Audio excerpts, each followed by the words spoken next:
बिस्मिल्लाहिर्रहमानिर्रहीम। अस्सलाम वालेकुम viewers, hope you are doing well. आज मैं आप लोगों के साथ मज़ेदार से चिकन के नरगिसी कोफ्ते और सादे कोफ्ते की रेसिपी शेयर कर रही हूँ। स्टार्ट करते हैं अपनी वीडियो को। मैंने लिया है सबसे पहले चिकन का ख़ीमा और उसके बाद जो मैं ले रही हूँ वो है भुने चने साबुत लिए हुए हैं। मैंने आपको दिखाने के लिए यहाँ पर शो करने के लिए साबुत चने, साबुत ही खशखश है, इसको मैं बाद में पाउडर करूँगी। यहाँ मैंने लिया है साबुत ज़ीरा और सौंफ भी मैंने साबुत ही ली है, काली मिर्च और लौंग भी साबुत ही ली है क्योंकि अभी मैं इसको बाद में पाउडर कर लूँगी। इसके अलावा जो मैं इसमें ऐड करूँगी वो है लहसुन, अदरक, हरी मिर्चें और प्याज। इसको मैं बारीक चॉप कर लूँगी चॉपर में ही। अच्छा, अब मैं आपको बताऊं कि मैं इसमें जो चिकन में चीज़ें ऐड करूँगी अलावा वो मसाले हैं। इन्हीं तमाम स्पाइसेस मैं चिकन के ख़ीमे में ऐड कर दूँगी, जिसमें है नमक, पिसी हुई लाल मिर्च, पिसा हुआ धनिया और साथ ही मैं इसमें ऐड कर रही हूँ पिसी हुई हल्दी। अब ये चलेगा तमाम स्पाइसेस। इसके अंदर मैंने चॉप कर लिया था प्याज को, लहसुन अदरक को और हरी मिर्च को चॉपर में। इसको भी मैं ऐड कर रही हूँ चिकन के ख़ीमे के अंदर। अब इसके बाद मैंने जो चने थे, खसखस, सौंफ और ज़ीरा, काली मिर्च और लौंग थी, उसको भी मैंने पाउडर कर लिया है और मैं अब ऐड कर रही हूँ क़ीमे के अंदर और इनको मैं कर लूँगी अच्छी तरीके से मिक्स। यानी तमाम मसाले जो मैंने डाले थे वो मिक्स कर लिए क़ीमे के अंदर और अब मैंने इसके अंदर एक अंडा भी ऐड कर लिया है और इसको भी मैं अच्छी तरीके से मिक्स कर लूँगी और एक दफ़ा इस तमाम क़ीमे को, जो तमाम मैंने मसाला डाला है, एक दफ़ा और मैं चॉपर में चॉप कर लूँगी ताकि ये बारीक अच्छा सा चॉप हो जाए। अब मैंने एक बाउल में रखा है पानी और 4 अंडे मैंने बॉईल कर लिए हैं। पूरा साबुत अंडा मैं इसके अंदर लगा रही हूँ और अच्छी तरीके से मैं इसको अंडे को कर दूंगी कवर। और मैंने पानी इसलिए साथ रखा है ताकि मैं इसको अच्छी तरीके से सेट कर सकूं।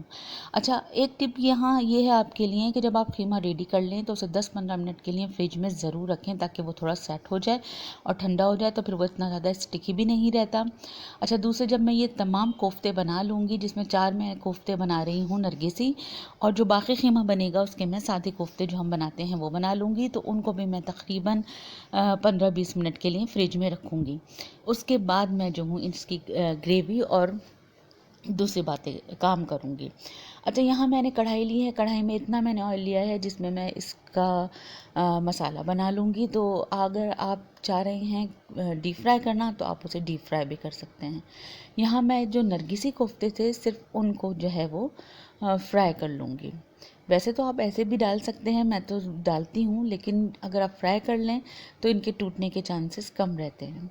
तो मैंने तमाम नरगिसी कोफ्ते जो थे उनको फ्राई कर लिया है सब तरफ से और अब उसी ऑयल के अंदर मैं प्याज जो मैंने पीस के रखी है वो मैं ऐड करने जा रही हूँ। प्याज मैं ऐड कर रही हूँ, तकरीबन 2 प्याज थी जो मैंने ब्लेंडर में डाल के उसका पेस्ट बना लिया था। और अब मैं इसको 5 से 6 मिनट के लिए अच्छी तरीके से इसको भून लूँगी मीडियम हाई फ्लेम के ऊपर, ताकि इसका जो कच्चापन है वो थोड़ा ख़त्म हो और इसकी जो है वो खुशबू आने लगे। इसके बाद अब मैं इसमें ऐड कर रही हूँ पिसा हुआ लहसुन, अदरक और इसको भी मैं 4 से 5 मिनट के लिए अच्छी तरीके से भून लूँगी। और भूनने के बाद फिर मैं इसके अंदर ऐड करूँगी तमाम स्पाइसेस जो मुझे चाहिए डालने हैं, जिसमें मैं डालूँगी नमक, पिसी हुई लाल मिर्च मैं इसमें डालूँगी। इसके अलावा मैं इसमें ऐड करूँगी कुटी हुई लाल मिर्च, पिसा हुआ धनिया और हल्दी। अच्छा, गरम मसाला अगर आप पिसा हुआ ऐड करना चाहें तो बिल्कुल एंड में ऐड कीजिएगा, मैं भी इसमें एंड में ऐड करूँगी।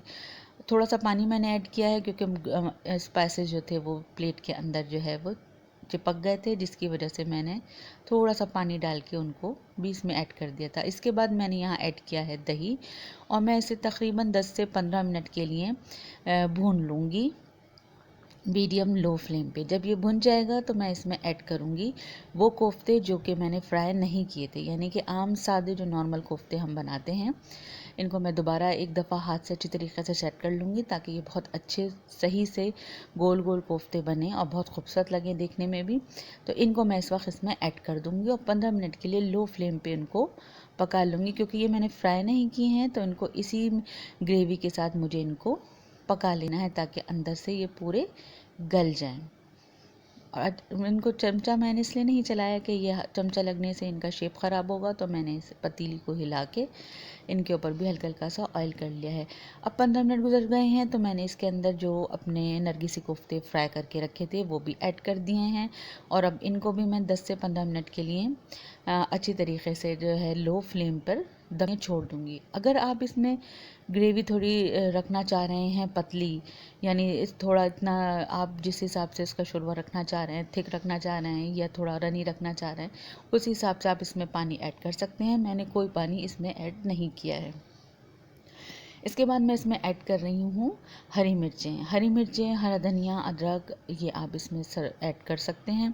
बड़ा ही अच्छा फ्लेवर आता है हरे धनिया का भी, और अदरक कटी हुई जो हम इसमें ऐड करते हैं। अब ये कम्प्लीटली रेडी हैं, और अब इसके बाद मैं आपको इनको डिश आउट करके दिखाऊंगी। इसमें मैं आपको नरगिसी कोफ्ता जो है वो कट करके भी दिखाऊंगी कि ना ये टूटा है ना ही ये ख़राब हुआ है, और बड़े ही मज़ेदार से नरगिसी कोफ्ते रेडी हैं। इंशाल्लाह नई वीडियो में मिलेंगे, जब तक के लिए अल्लाह हाफ़िज़, जज़ाकल्लाह।